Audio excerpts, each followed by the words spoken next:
It appeared like a normal kid, but I had a lot of friendship issues and I didn't exactly fit in. I think started developing more anxiety naturally, as you do in puberty, so I became more self-conscious about the way I acted. Unless you've experienced it, it's so hard to really know what that feels like. Hi and welcome to This Is Autism, the podcast from the North East Autism Society. My name is Kerry Highcock and I'm the Family Development Manager here at the charity. In this episode, we're going to be talking about autism and education, what works, what doesn't, and what needs to change.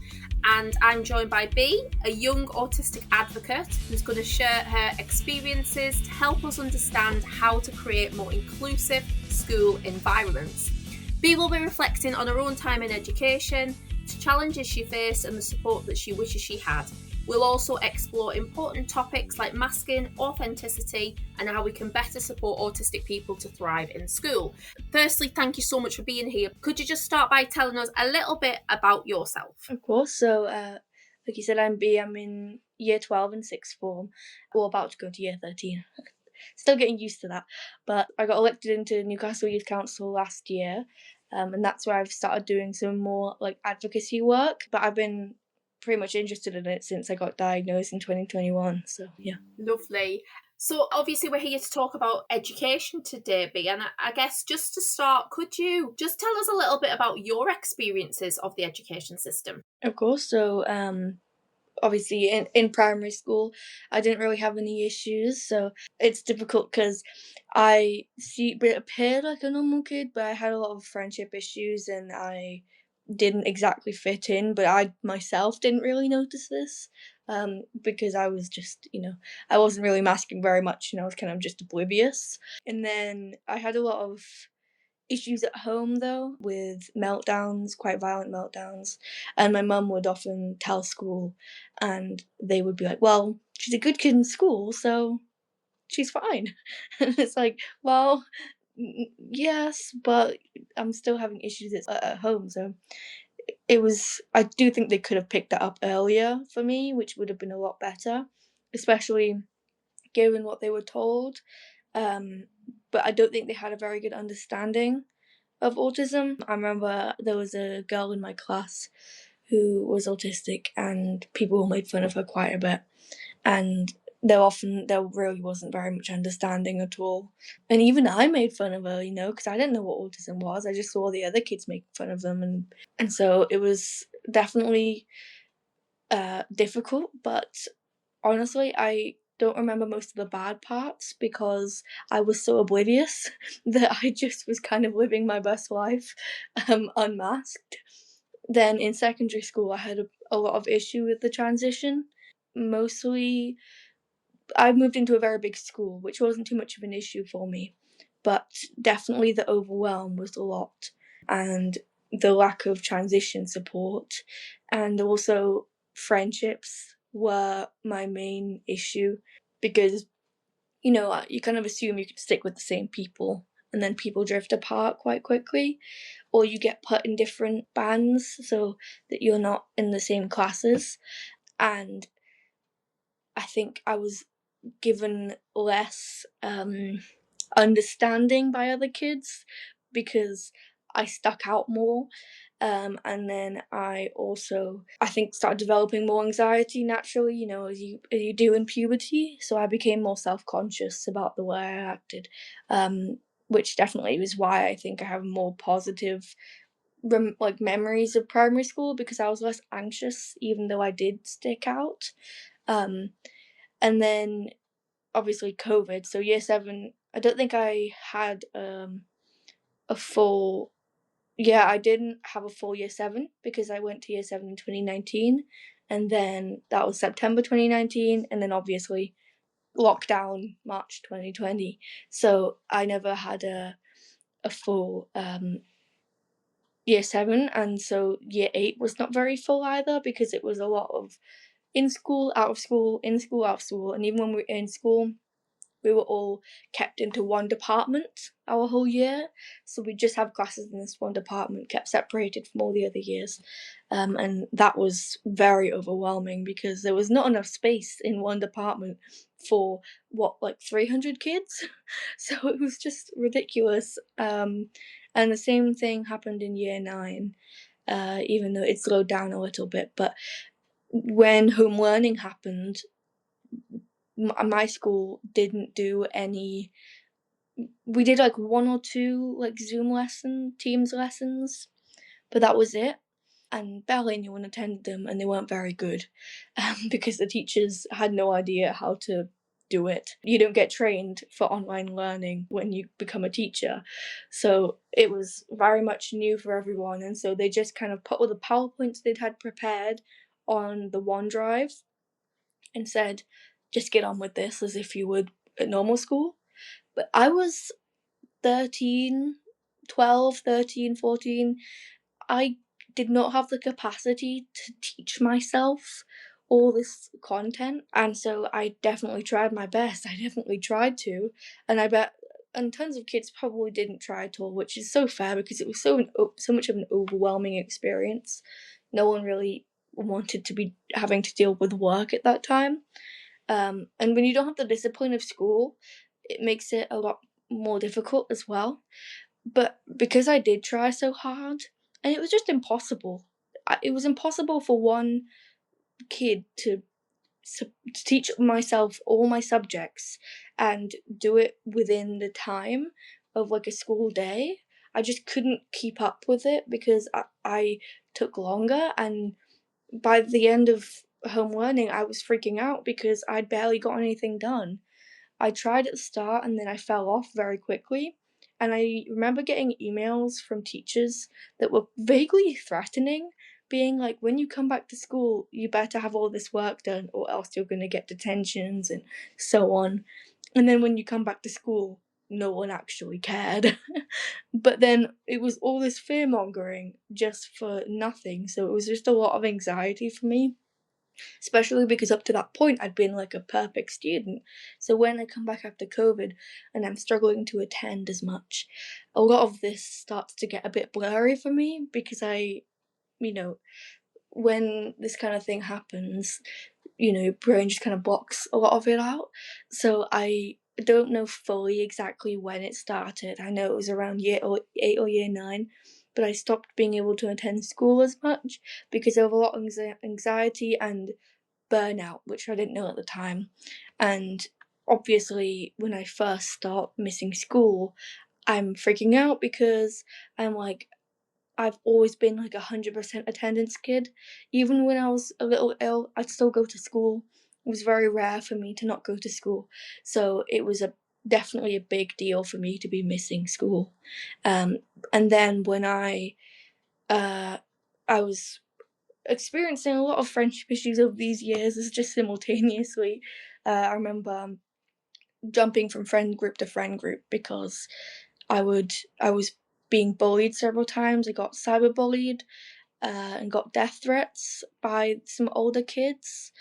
I made friends who were quite unhealthy for me and who spread rumors about me and, you know, other various other things that happened, until I basically had 2 friends left, because it just and I was just very anxious and just insecure, and obviously starting to miss school made this a lot worse because uh, I was even more blaming myself, and the guilt was immeasurable, to be honest. And then as a result, my mum's also freaking out because she's kind of like, I don't know how to deal with this, and so she's kind of just assuming that it's because I just don't want to go to school and I'm just being a teenager, even though we both know I'm autistic. I've never. There's always this idea in your head that I'm like, there's always an idea in my head that I was separate from those autistic people, which is stupid and ableist and silly. but I think enough people don't talk about the internalized ableism that often happens for years after you get your diagnosis, because you want to be like all the other kids. And so the idea that I'm, like the other autistic kids, then, or the fact that I might do something wrong, and school attendance and not attending, and this pressure that they put on you is so much pressure to attend school. It's like fear mongering, and like if you don't attend school, you're gonna do terribly. And I've never had a lot of academic pressure from my family, but my academic pressure I just place on myself because I've always done well, and so I want to do well, and I want to do better than well even. And so it was definitely very difficult for me. And I don't remember much, but I remember feeling a lot of guilt a lot of the time, mostly. Just a lot of blame and guilt on myself. And I'd go through periods of feeling quite numb, and some of feeling, after a while, you get used to it almost, which in itself is almost a bad thing, because by getting used to it, you're less likely to go to school. But if your body doesn't adjust, then you might. It's more like a survival instinct to just go numb. Because if I were to be freaked out about every day I didn't go to school, then I would never be able to function. So it became one of those things that I just like slept through the days, and didn't do any work or anything. I just kind of I'd say that I was trying to get into school. My mum would always be like, "You're trying, right? You're trying. You haven't given up." And I'd be like, "Yes, I'm trying. I'm trying to get to school." But I think realistically, I was trying, but there wasn't much trying could do because I was so burnt out.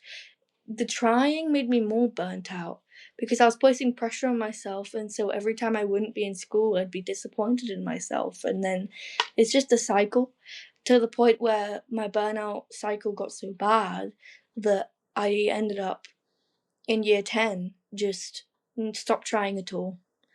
I tended for year 10 was supposed to be my fresh start in my mind. I was like, I'm gonna go into year 10, I'm gonna do my GCSEs, and I ended up going until, like, I went pretty strongly until maybe halfway through the second half term, and then things went downhill again, and I was missing days and then weeks, and then it just went on. And I'd attend a day every now and again until I just stopped trying. And honestly, that was one of the best things in my life, which, it took a lot of pressure off myself. But of course, I was still having constant school meetings about them being like, what can we do? What can we do? What can we do? And it was well meaning, but for me, that was worse than just saying, just kind of leaving me to it a bit. Because obviously, they can't just leave me to it, but just the constant asking me for a solution, where it felt like if I had a solution, then I wouldn't be here right now. I wouldn't be in this situation. And so it felt quite frustrating constantly being asked for the solution, because I didn't know what I was going through either. And I just didn't have like the mental energy or capacity to try and figure it out. And there's this constant ask of, how can we help? How can we help? And I'm like, I don't know. Like, I genuinely just don't know.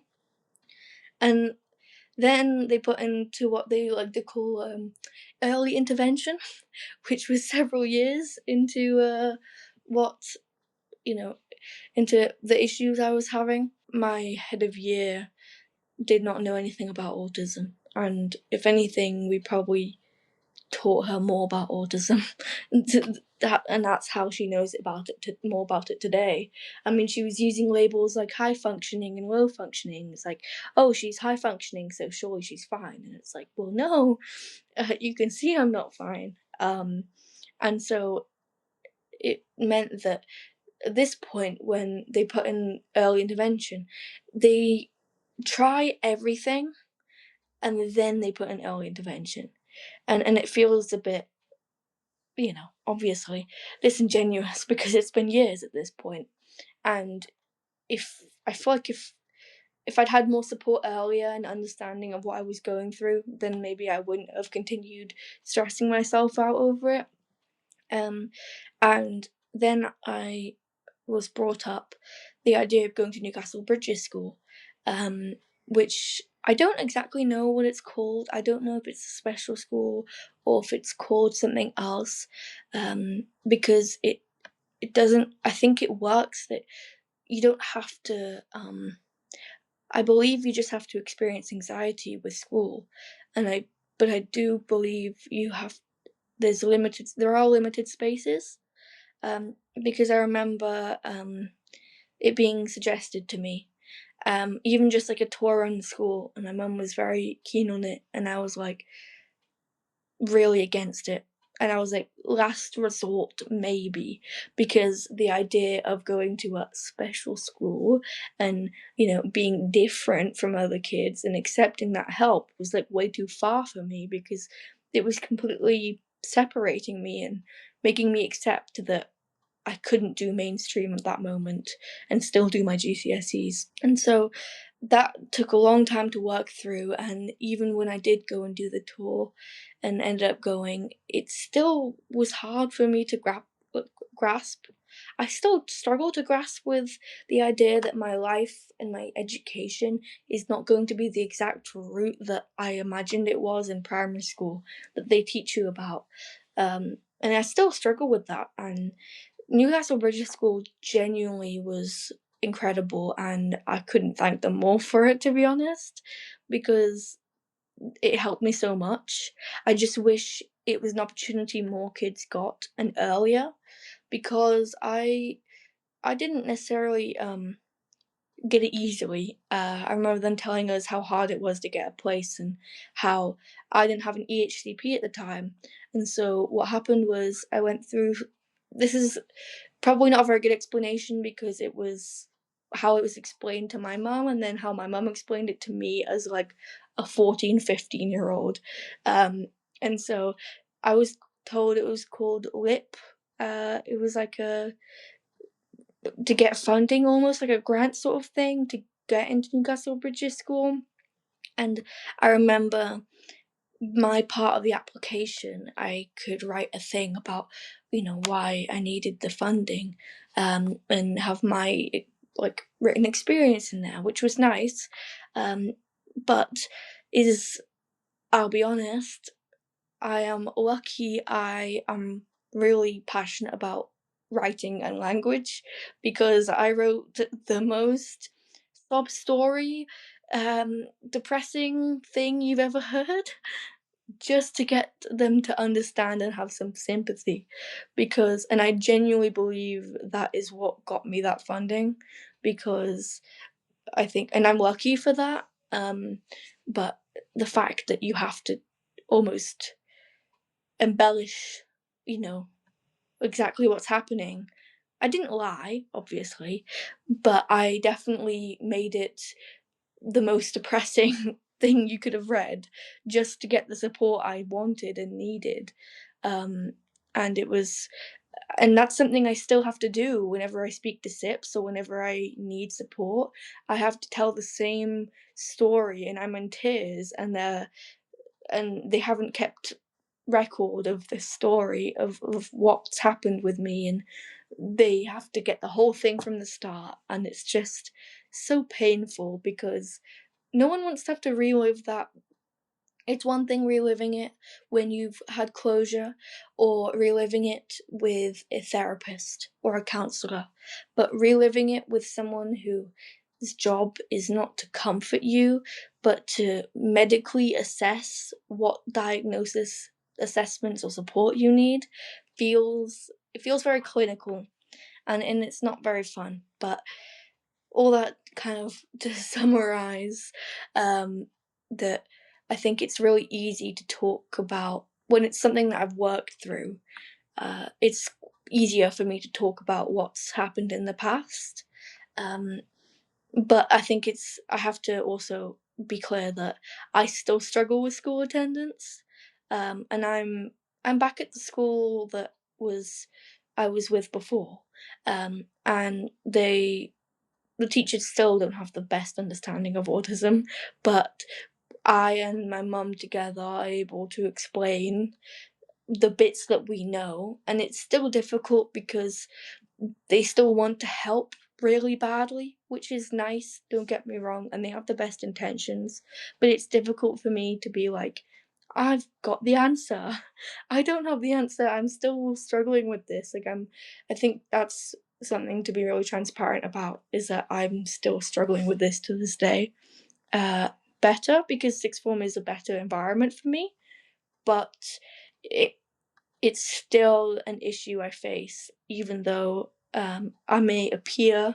I definitely am more mentally healthy, and I'm on anxiety medication, and which, by the way, I had to go private for, but that's a whole other thing because SIPs will not give you medication for that sort of thing. But yes, that is where I'm at now, and I'm about to do my A levels next year. So. And be honestly, you know, every time I speak to you, I've got so many questions from that 20 minutes that you've just spoke to the audience, and I'm sure so many people have. But I guess and you might not know the answer to this, but I just wondered what was different for you when you went to somewhere like the Bridges as opposed to, you know, a specific mainstream provision, because you kind of described it as like, you know, it was incredible for you in terms of your mental health. What were the kind of the ingredients for that to happen, for that kind of shift? I still want to be clear, like, I still struggled with school attendance at the Bridges. I think this is the idea that I went and everything was perfect all of a sudden. It definitely was not. But they had the understanding to still support me through that. And there was almost an expectation that they would still struggle. But the fact that the classes were much, much smaller, I mean, like, maybe 10 maximum to a class. You get to know everyone in your class. Even if you're not the biggest fan of everyone in your class, there's kind of an understanding there, mutual understanding. The teachers are just so fun to have a chat with, you know, and that's what matters a lot to me, the kind of ability to have an informal chat with a teacher and be like, you know, this is what I'm experiencing right now, and then being like, okay, this is how I can help you, rather than for me being formal provisions in place. That's what's best for me, and the fact that they were able to support that is just really helpful. And I go back now to this day and they still remember me and they're so excited to see me. And when I was only there for a year, and some people were there like for all of secondary school, but no matter how long you went there, they'll still be so excited to see you. Or you'll see kids leaving after school and they'll be shouting after them, telling them to enjoy a concert they're going to this weekend or something specific that they've talked about. It's personal and they care about you. You don't just feel like a number, you actually feel like a part of like a community, and it's just really nice. It's lovely to hear, absolutely lovely. We're going to take a short break now and then come back and speak a little bit more to B, and cover topics such as masking and burnout, which, you know, I just want to remind the audience that can be quite difficult to hear and discuss. So we'll see you in a moment. Hi, while we're on a quick break, I thought I'd tell you a little bit more about the Family Development Service here at the North East Autism Society. The Family Development Services provides support for families pre, during and after diagnosis and includes a variety of services including our parent and toddler groups, autism hubs, workshops for families, a dedicated enquiry line and our resource site as well, which can be found at the family resource site on the North East Autism Society website. So if you go to www.ne-as.org.uk and go along to the family development site, you can find all the information there. Hi everyone, welcome back to This Is Autism. We're here today talking with B about autism and education. So B, I just wanted to, you know, and I appreciate this could be a difficult topic for you to discuss, and also for our listeners to hear. But we spoke in the first part about burnout, and I just wondered, how would you define burnout? I think, yeah, it's definitely a difficult one.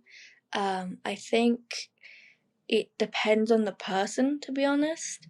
But for me, it was being tired of everything and everything feeling pointless almost, losing a lot of hope and feeling quite numb at times. And it might sound similar. I've noticed for me, autistic burnout sounded quite similar to depression. That's why I got assessed for depression. But then again, I might have depression. I don't know because I'll be honest, SIPS is not very good at diagnosing young people with depression or anxiety. They tend to avoid it as much as possible, so it might be that I do have it, but as far as I know, I don't think I do.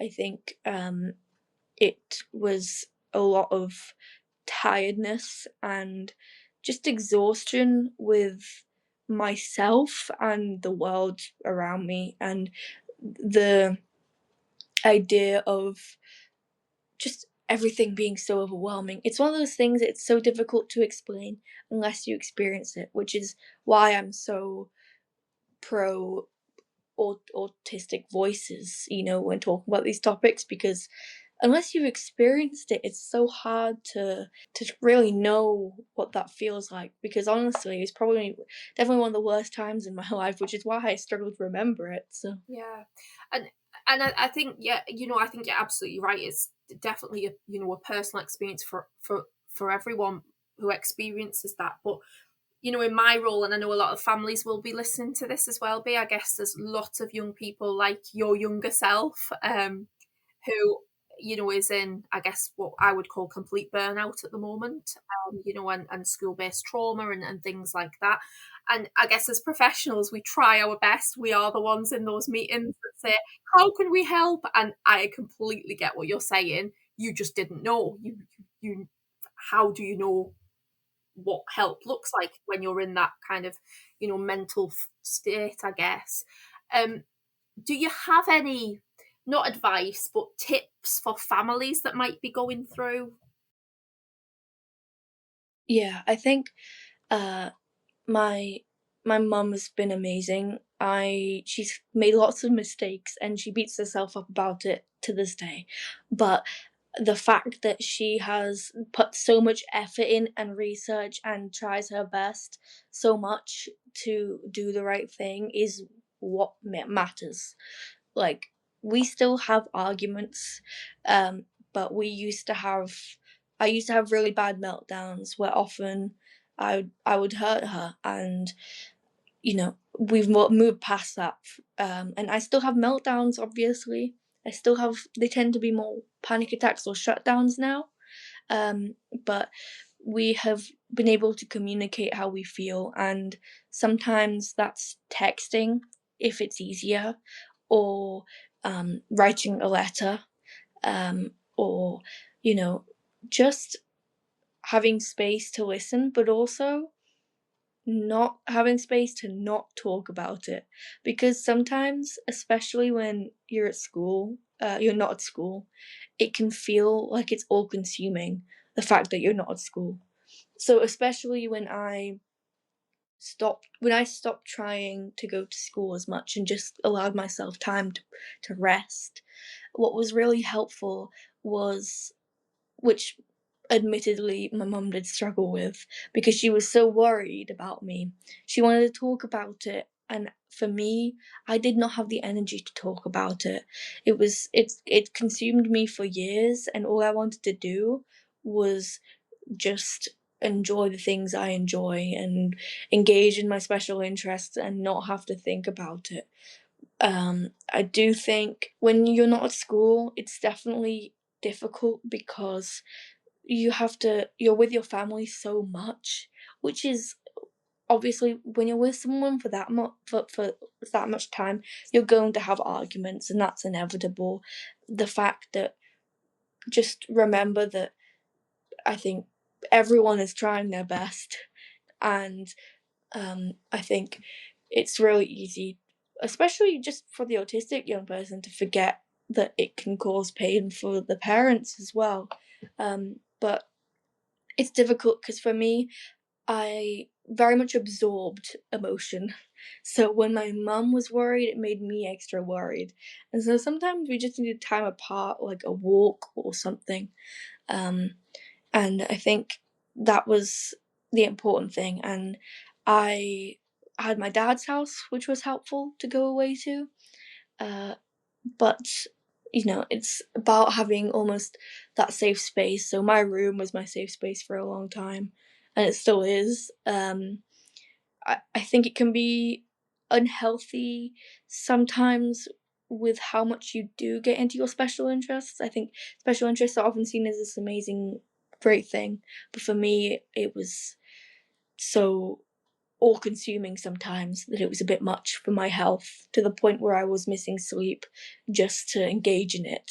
And so, and sometimes you spend, often when you're in a mental state like that, I think it's often for parents now, it's hard to understand, um, because now, if when you're not at school engaging with friends, your life becomes online. And I think people don't realize that. Uh, which is good and bad, because being online probably saved me, because I had friends online, and that's not necessarily a bad thing, and they were not necessarily pedophiles, and I actually went on and met them, and they are great people who are actually who they say they are. So I think sometimes there's a bit too much caution, but at the same time it's difficult because as a parent you've not experienced that, so it's difficult to know. But because my special interest ended up being majorly online, I did spend a lot of time online. And it was difficult for my mum because she didn't know what I was doing online, and she didn't know how to police that without me having a meltdown, because the idea of taking away my phone at that time would have been detrimental to my mental health. It would have been silly. My phone was probably my lifeline at that point, even if that was unhealthy. But the way to combat that isn't taking things away. It's trying to understand and listen and not be allow young people to talk about what they're doing on their phones, because if they don't feel like you're judging them, then they might just talk to you. So my mum knows the names of my friends in America because I just talk about them like they would be my in real life friends, and that's why I don't have issues online, because while she doesn't have parental control, she there's an open conversation there now, and we've both made tons of mistakes, but I think allowing yourself to make the most mistakes is the important thing. But then again, I'm not an expert or anything. We're still trying to figure it out. Yeah, and that's why top tips, not necessarily advice, is great. But I think honestly, you and your mum should probably write a book on this topic, because you're obviously you're so insightful every time I speak to you, and I'm sure your mum is as well. Um, do you? I mean, again, you may not be able to identify the answer to this, but are you now better able to recognise the kind of the signs of burnout coming on now? I'd say so. I think it's difficult to prevent it happening, because sometimes I recognize them, but I don't stop how much I'm doing, because I still have an intense need to do everything and be like everyone else. So I remember at the start of year 12, I had my hand in every pot. I was doing youth council, I was doing all these clubs, I was doing the magazine, I was doing everything. And obviously that wasn't good for me. But I was so eager to do all these things. I could tell that it was a bad idea, because I also got a job at that time, because I wanted to work like all the other kids did, and I wanted to do all that. And then I realized I can't be doing this, and I had to quit my job, and now I've just had to accept that I can't work during sixth form, and that's okay. That's just not feasible for me, if I want to focus on everything. And I'm still kind of having the negative effects of that time that I did get a bit overwhelmed. Because before that I was attending perfectly, and then that's kind of when things got a bit rough for me. But it's about being able to recover from that. And I've been able to do that this time, rather than I stopped before it got too bad. And sometimes you have to give yourself a little bit of grace and be like, it's going to take some time to recover from this, and that's okay. And sometimes, even when you do notice, you notice a bit late, and that's okay. It's the fact that you're noticing at all, which is the improvement. And I think that's part of the difficulty so many families have, because they often know their child needs that time to recover, but then they're in meetings where they're being requested to bring their child in for an hour a day, etc., etc. And the parent, bless them, is kind of like, oh, I kind of feel like they need to be in school, but I also have this feeling that my child needs to recover. That's a really hard place to be, isn't it? And it's like my mom always says, she had to adjust because she was parenting me as her mum parented her, which doesn't work because my mind, it works differently, and so she's had to adjust, and obviously has made lots of mistakes, and so have I, but because she's been able to adjust and learn, and that's the thing, right? Because she having to learn how to parent me differently, that taking away my phone and things like that just didn't work, and not giving me dinner when I struggled to eat something didn't work, so things like that, like, you just have to, there's a big learning curve, definitely. We're both still learning. Absolutely. So I guess, just because I know our listeners will probably be really interested, but and you may not know this, but what are you planning for the future, B? I mean, what would you like to do, if you know? Because I'm 41 and I still don't know where I'm going. Honestly, to be honest, I've spent most of my life thinking about the future, I think, and I still don't fully know, but what I do know is that I'm really passionate about making it so that autistic young people don't have to experience what I experienced, and even when they do experience it, it's not as emotionally devastating to their mental health. It took me a long time to recover, and I feel very socially behind in a lot of ways. And while I'm lucky to have lots of friends now, I wish I hadn't missed that core teenage experience, because I feel like I'm kind of, I don't fit in because of that. And of course kids want to be around their friends, and so I think making it so, I think the education system as a whole needs a reform, to be honest. And so I would like to, I've considered, well, I'm currently actually writing my personal statement for university, so I'm hoping to go to university because I love learning. I don't know exactly what course, I'm still unsure. I'm really passionate about language and linguistics, and Spanish, because I've had a Spanish teacher since year 7 who has been, she herself has been diagnosed with ADHD now, but before she had no clue about autism, and yet she was still probably the most understanding teacher I had, and honestly has really shared her love and passion for languages to me. But I'm also really interested in sociology and political sciences because of what I'm interested in terms of advocacy and policy making and things like that. So I guess I'll just see where it takes me, because I think I'm doing a lot of really good work with Youth Council right now, and I'm hoping to continue that. So yeah, I'm really hoping to, I'm thinking of maybe taking a gap year to continue some of the work I'm doing, but you never know where it takes you, to be honest, so we'll just have to see. Well, I honestly look forward to following your journey, and I'm sure you're going to be involved with North East Autism Society for many more years to come as well. So thank you so much for being with us today, B.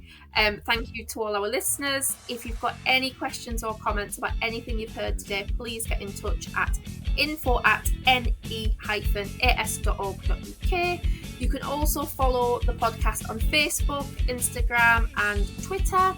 And the podcast comes out every month, and you can subscribe wherever you get your podcast from. So thank you so much, and see you all soon. Thanks.